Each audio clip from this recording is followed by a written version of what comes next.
فرمایا یا ایھا الذین آمنو، اے ایمان والو، اطیعوا اللہ، اللہ کی اطاعت کرو، وَأَطِیعُوا الرَّسُولَ، اور اس کے رسول کی اطاعت کرو، وَأُولُو الْأَمْرِ مِنْکُمْ، اور تم میں سے جو صاحب اقتدار ہیں، جو اولو الامر ہیں، ان کی بھی اتباع کرو۔ حضرات وقار، آج کا ہمارا جمعۃ المبارک کا جو موضوع سخن ہے، چونکہ یہ سفر المسفر کا مہینہ جاری ہے، اس کی 25 تاریخ کو مجدد دین و ملت کشتہ محبت رسول میں فنا ہونے والی ہستی اور دین کی مردہ رگوں کو زندہ کرنے والی ذات الشاہ احمد رضا خان فاضل بریلوی کے وصال پر نور کی تاریخ ہے۔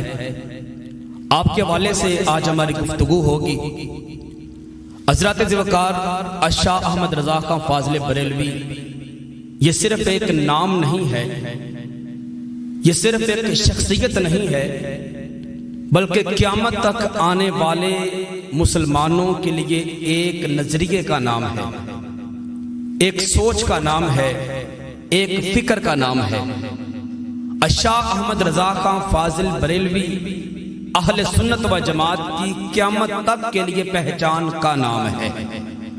حضرات وقار، آپ نے اس جہان میں آنکھ کھولی اور اس وقت آپ دنیا میں جلوہ گر ہوئے جس وقت زمانے کے اندر بدعات، شرک، کفر کا عروج تھا اور ہر اعتبار سے، ہر طرف سے آپ سرکار کے صحاب کی ذات کے اوپر، کبھی سرکار کے اہل بیت کی ذات کے اوپر، کبھی خود آپ سرکار کی ذات کے اوپر، حتیٰ کہ خالق کائنات کی ذات پر بھی لوگوں نے طرح طرح کے بہتان اور الزام باندھنے شروع کر دیے تھے۔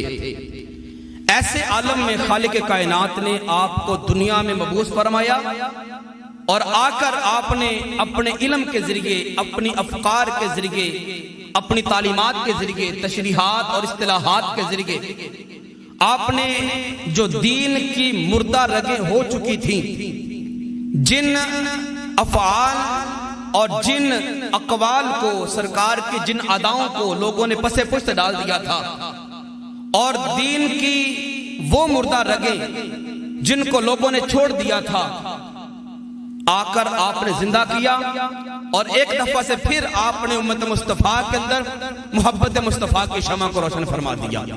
حضرات محترم، الشاہ احمد رضا خان فاضل بریلوی علیہ رحمہ، ہم آپ کو نہ تو اپنا کوئی مستقل امام مانتے ہیں، جس طرح فقہ کے اندر ہمارے امام ہیں، یا تصوف کے اندر ہمارے امام ہیں، یا عقائد کے اندر ہمارے امام ہیں، ان میں سے کوئی بھی درجہ ہم اہل سنت و جماعت امام احمد رضا خان فاضل بریلوی علیہ رحمہ کو نہیں دیتے۔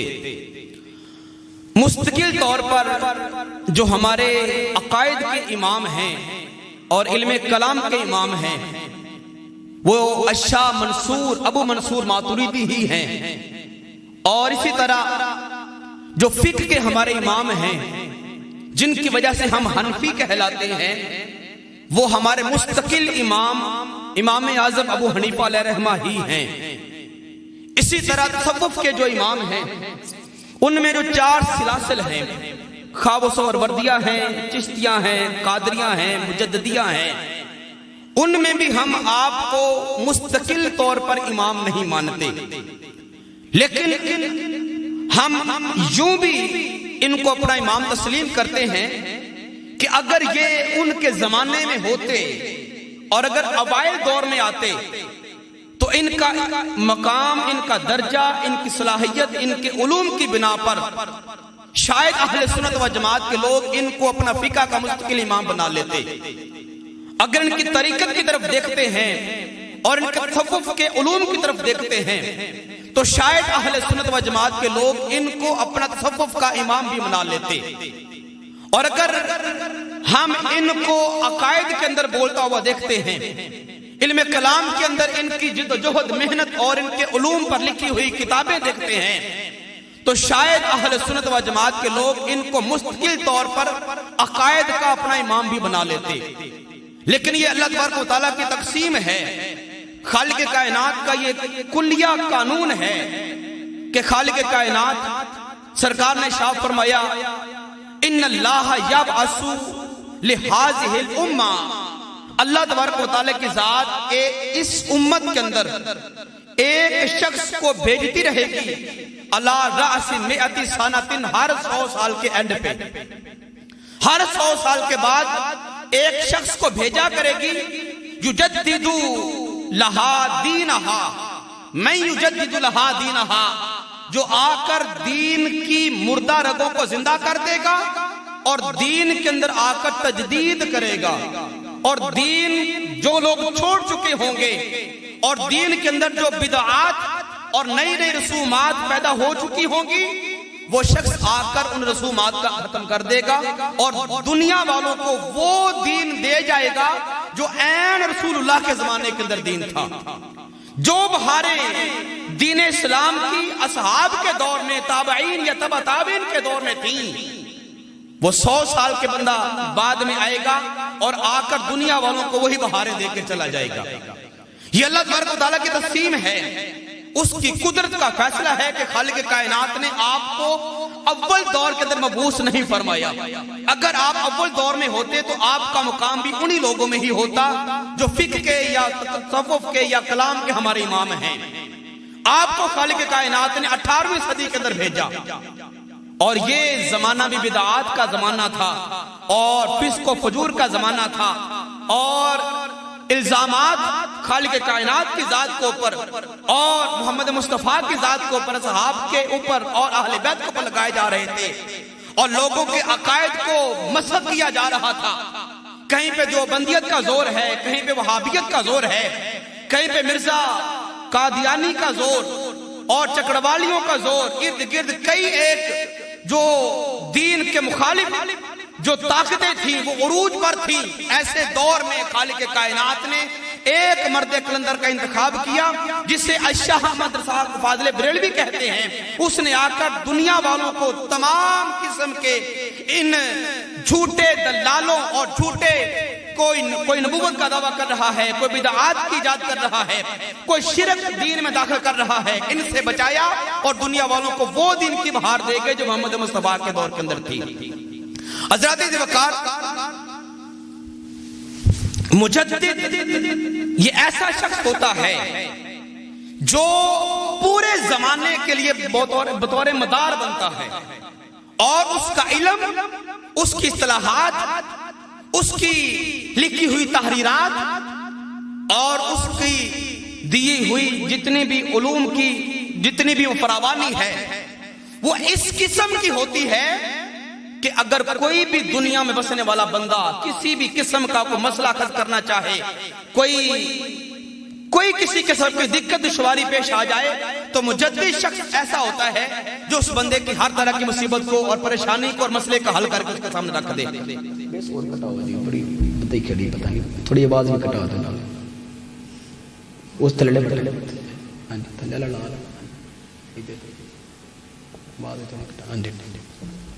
تو حضرات ذوالفقار، مجدد کے لیے کسی زمانے کی قیادت نہیں۔ سرکار نے فرمایا کہ ان اللہ یبعث لہذہ الامہ، اس امت کے اندر خالق کائنات ایک شخص کو بھیجے گا جو دنیا والوں کے اندر دین کو آ کے تجدید کر کے اس کو بنا سوار کے نکھار کے جو سرکار کے دور میں دین تھا وہ پیش کر کے چلا جائے گا۔ لیکن اس کے لیے یہ قید بھی نہیں ہے کہ ہر اگلے 100 سال کے بعد اللہ پاک دوبارہ بھیج دے، یہ قید اضافی سی ہے۔ مولانا مودودی نے بھی یہ بات لکھی تھی تحذیر الناس اور احیاء علوم کے اندر، احیاء دین کے اندر، اس نے کہا تھا کہ مجدد کے لیے یہ بات لازم نہیں ہے کہ وہ ہر 100 سال کے بعد میں آئے۔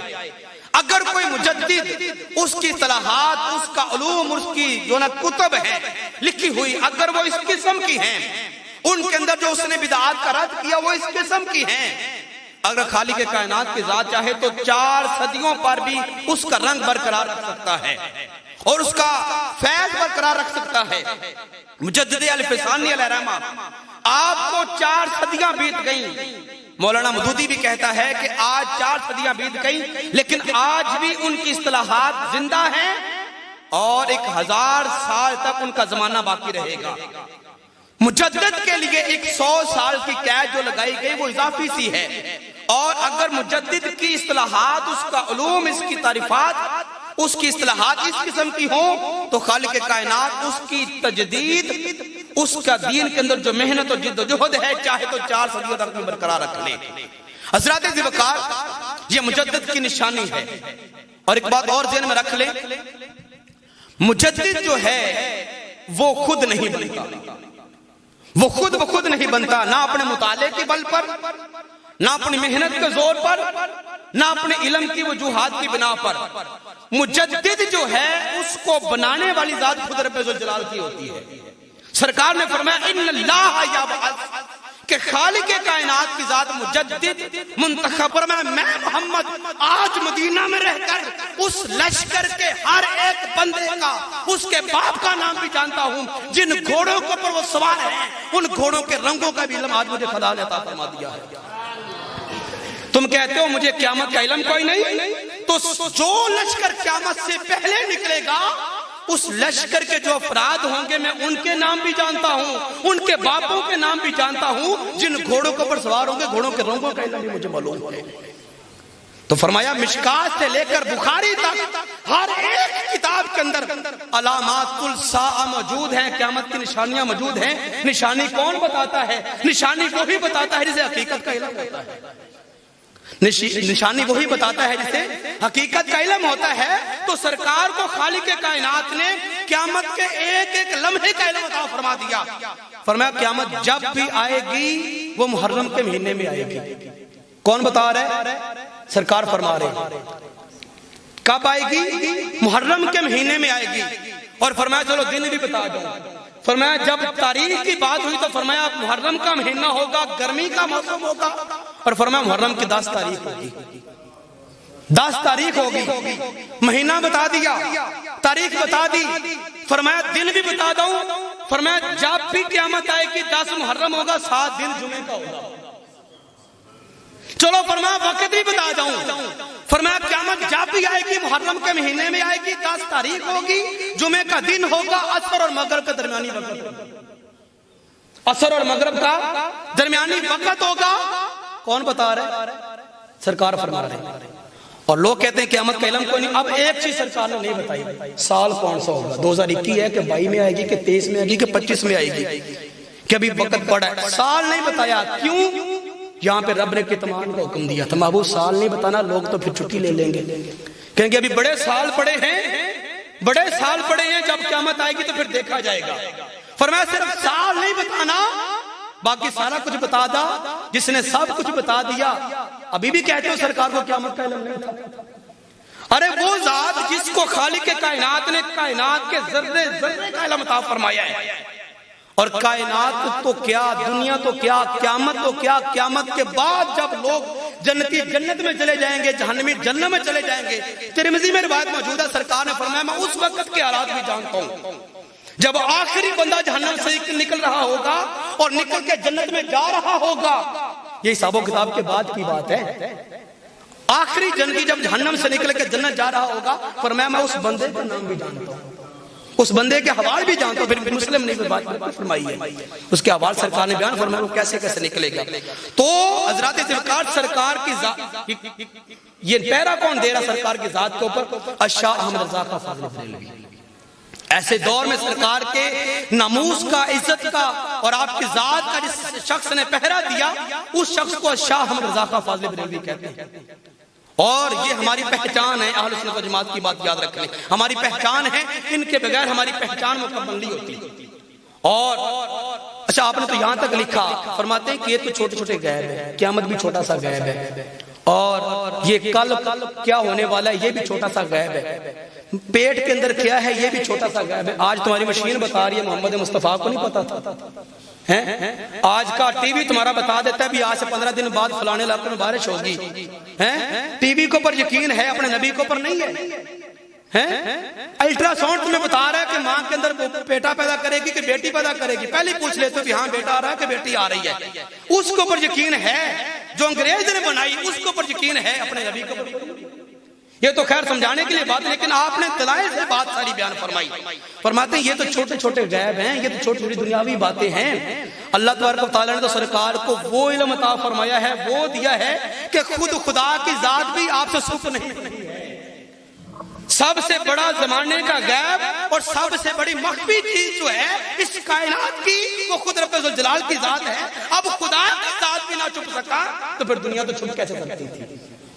چھپ کیسے سکتی تھی؟ بخاری میں یہ بات موجود ہے، سرکار نے فرمایا لوگو انی اعلمکم باللہ، تم سب سے زیادہ رب ذوالجلال کو میں جانتا ہوں۔ جاننا ہی تو علم ہوتا ہے نا، جاننا مکمل طور پہ تعارف ہو تو پھر جاننا کہتے ہیں۔ اگر بعض طرح کا تعارف ہو نا، یہ کتاب میرے سامنے پڑھی ہے مثال کے طور پر، تو آپ کہیں نا میں کتاب کو جانتا ہوں، اس کتاب میں کیا لکھا ہوا ہے، اس کا مطلب یہ کہ A to Z جو بھی لکھا ہوا آپ سب کے حافظ ہیں اور سب جانتے ہیں۔ اگر آپ ایک بھی صفحے کے عالم نہیں ہے نا، نہیں جانتے اس صفحے پہ کیا لکھا ہوا ہے، آپ اس کتاب کے مکمل عالم نہیں ہیں۔ جب عالم نہیں ہے تو عالم تو اس سے بھی بڑے کو کہتے ہیں۔ میں اللہ کو اچھی طرح سے جانتا ہوں۔ داتا صاحب کی اگر ہم کشف المحجوب پڑھ کے دیکھیں تو آپ نے فرمایا کہ اللہ تبارک و تعالیٰ کے عارف بے شمار ہیں، عارف باللہ بڑے ہیں، بڑے لوگ ایسے ہیں جنہوں نے رب کو پہچانا۔ پہچان اور ہوتی ہے، علم اور ہوتا ہے۔ اب مینار پاکستان کئی بچوں نے نہیں دیکھا ہوگا، ہم ان کو بتاتے بھی مینار ایسا ہے، اس کے ارد گرد کا ماحول ایسا ہے، وہاں پہ اس کا محلے کو ایسا ہے۔ پہچان معرفت ان کی عقل میں ہے بھی ایسا ہو سکتا ہے، ذہن میں انہوں نے ایک حلیہ سا بنایا ہوا بھی ایسا مینار ہے۔ لیکن کچھ لوگ وہ بھی ہیں جنہوں نے مینار کو جا کے ہاتھ لگا کے چیک کیا کہ یہ مینار ہے۔ اب ان کا علم ان سے زیادہ ہے، پہلے والے ہیں عارف اور یہ ہے عالم۔ تو سرکار نے فرمایا میں نرا عارف بھی کوئی نہیں کہ سنو سنا کے جبریل سے میں نے پہچانا ہو رب ذوالجلال کو کہ ایسا رب ہو سکتا ہے، ایسا ہو سکتا ہے، ایسا ہو سکتا ہے۔ فرمایا نہیں، میں عارف نہیں ہوں، میں عالم بھی نہیں بلکہ عالم۔ عالم جاننے والے کو کہتے ہیں، عالم کہتے ہیں سب سے زیادہ جاننے والا۔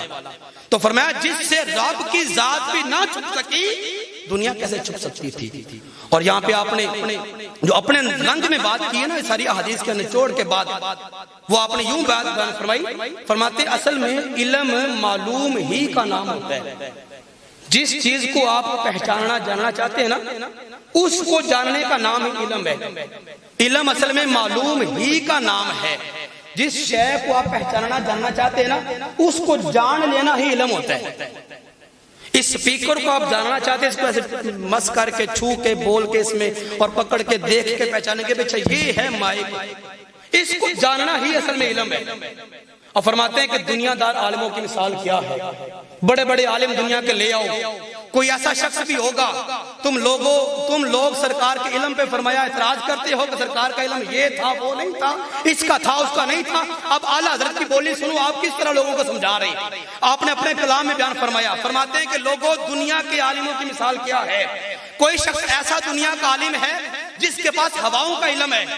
آج لوگ ٹی وی پہ بیٹھ کے ہواؤں کا رخ دیکھ لیتے کہ ہوا کس سمجھ جا رہی ہے، اور لوگ ہوا کی رفتار بھی سپیڈ بھی معلوم کر لیتے کتنی سپیڈ میں آ رہی ہے۔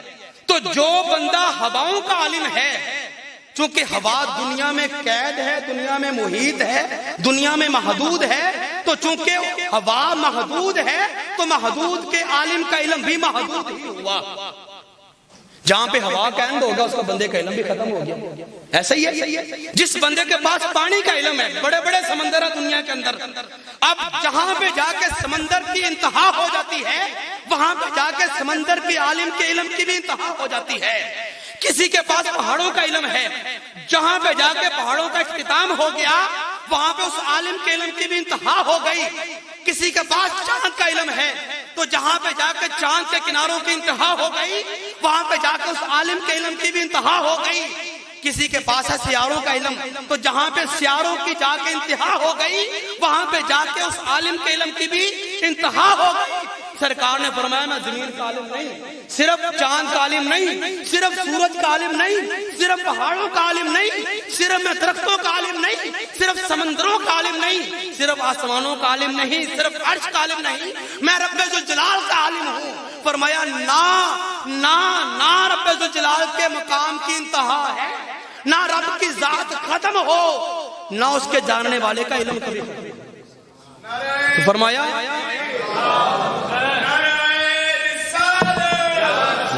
جی آخری بات سمجھ فرما دے. فرمایا جس طرح رب ذوالجلال کی ذات کا انتہا کوئی نہیں, رب ذوالجلال کی ذات جس طرح غیر مقید ہے اور رب ذوالجلال کی ذات جس طرح غیر محدود ہے, وہ غیر محدود ہے, اس کا احاطہ نہیں ہو سکتا. جس طرح رب ذوالجلال کو ہم گھیر نہیں سکتے, اس کے اطراف تک نہیں پہنچ سکتے, تو جو اس ذات کا عالم ہے اس کے علم کی کیسے انتہا ہو سکتی ہے؟ تم چھوٹے موٹے غیبوں کی بات کر رہے ہیں, چھوٹے موٹے, یہ اعلیٰ حضرت کی طرز ہے, یہ اعلیٰ حضرت کا یہ ایک لوگوں کو سمجھانے کا انداز ہے. اس لیے ہم ان کو اپنے سر کا تاج مانتے ہیں کہ اس گئے گزرے دور کے اندر جب یہ رشید احمد گنگوہی جیسے یہ بک رہے تھے کہ رب ذوالجلال کی ذات اگر چاہے تو جھوٹ بول سکتی ہے, جب انہوں نے رب کے ساتھ جھوٹ کی نسبتیں کر دی, اور جب انہوں نے کہا کہ نبی ہو, ولی ہو, کوئی بھی غوث کتب ہو, اس کی رب کے سامنے یہ اوقات ہے کہ چمار کے برابر ہے, جب انہوں نے یہ نظریے لوگوں کے سامنے رکھے, ایسے دور میں اعلیٰ حضرت کھڑے ہوئے میدان عمل میں فرمایا نہیں, ایسے بات نہیں ہے. خالق کائنات کے نزدیک انبیاء کرام کا جو مقام ہے, اس مقام, داتا صاحب نے آپ کا جملہ نوٹ فرمایا, داتا صاحب کا جملہ آپ نے نوٹ فرمایا. آپ فرماتے ہیں کہ دنیا کے جتنے بھی ولی ہیں, جتنے بھی غوث ہیں, کتب ابدال ہیں, الغرض جتنے بھی پہنچے ہوئے شفاعت ہیں, ساری زندگی کی ان کی کمائیاں, ان کی نیکیاں ساری اکٹھی کر لی جائیں, سارے کتبوں کی نیکیاں اکٹھی کر لی جائیں, کسی بھی نبی کے ایک سانس کا برابر نہیں ہو سکتا. نبی کی ذات تو فرال برا ہے. ایک بندہ اعلیٰ حضرت کی بارگاہ میں آیا, کہنے لگا کہ قرآن میں تو یہ ہے کہ اندہ مفاتیح الغیب, کہ اللہ ہی کے پاس غیب کی چابیاں ہیں. جب غیب کی چابیاں اس کے پاس ہیں, تم کیسے کہہ سکتے ہو کہ نبی کے پاس بھی غیب ہوتا ہے؟ میں صرف ایک جھلک آپ کو دکھا رہا ہوں, باقی علوم خمسہ کی بات آگے پڑھی ہے. کیسے کہہ سکتے ہو کہ نبی کے پاس علم غیب ہے, جب کہ رب فرماتا ہے کہ اندہ مفاتیح الغیب, غیب کی چابیاں ہمارے پاس ہیں. تو وہ بندہ جب سوالی آیا نا, تو آپ نے اس کو پکڑ لیا, فرمانے لگے کہ پہلے تو یہ بتاؤ اس چابی سے مراد کیا ہے. اب چابی کس چیز کی ہوتی ہے؟ ہمارے یہاں چابی لوہے کی ہوتی ہے. اب جو رب کے پاس چابیاں ہیں, وہ چابیاں کس چیز کی بنی ہوئی ہیں؟ لوہے کی بنی ہوئی ہیں. اگر لوہے کی بنی ہوئی ہیں تو مطلب یہ کہ رب کو تالا کھولنے کی پھر حاجت بھی ہے. جب چابی لوہے کی ہے تو جس تالے کو لگتی ہے وہ تالا بھی لوہے کا ہوگا, ایسے ہی ہے. تو پھر تالا جس صندوق کو لگا, وہ صندوق بھی کس چیز کا بنا ہوگا, جس میں رب نے غیب چھپا کے ساتھ رکھے ہوئے, جب چاہا کوئی غیب نکال لیا, جب چاہا دوبارہ اندر رکھ دیا. تمہارا یہ مطلب ہے؟ تو چابی اگر ہے تو چابی ہاتھ سے کھلتی ہے, مطلب یہ رب کا ہاتھ بھی ہے. اگر ہاتھ ہے تو پھر وہ ساتھ کندھا بھی ہوگا, اگر کندھا ہے تو ساتھ بدن بھی ہوگا. تو کیا رب کا بدن ہے؟ پہلے تو یہ بتانا چابی کس چیز کی ہے, اگلی بات تو بعد میں کریں گے. وہ بندہ پھنس گیا کہ سوال تو کر بیٹھا کہ رب کے پاس غیب کی چابیاں ہیں, اب مجھے کیا پتا چابی کون سی ہے رب کے پاس. آپ نے فرمایا چابی نہ تو لوہے کی ہے, نہ تو پتھر کی ہے, نہ تو لکڑی کی ہے, نہ کسی اور دنیاوی چیز کی ہے. فرمایا چابی رب ذوالجلال کے پاس جو ہے نا, وہ ایک حیات ہے, ایک حیات جس کو ہم اپنی حیولہ کہہ لیں, جس کو ہم کہتے ہیں کن ہو جا, یہ ہو جا یہی چابی ہے. اصل میں کن ہی رب کی چابی ہے, تو کن حیات ہے. فرمایا رب کے پاس کوئی لوہے پتھر کی چابیاں نہیں ہیں. اور دوسری بات سن, آپ نے فرمایا رب نے صرف یہ نہیں فرمایا کہ اندہ مفاتیح الغیب, ایسا ہی جملہ رب نے ایک اور جگہ بھی فرمایا.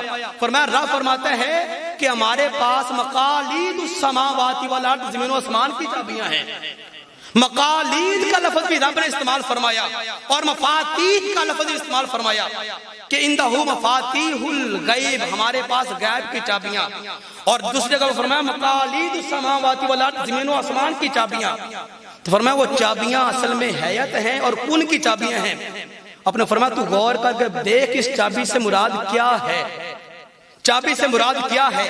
فرمایا مفاتیح اس کا معنی ہوتا ہے چابیاں. آپ ذرا غور کیجئے گا, اعلیٰ حضرت کی بولی. فرماتے ہیں مفاتیح اس کا معنی کیا ہے؟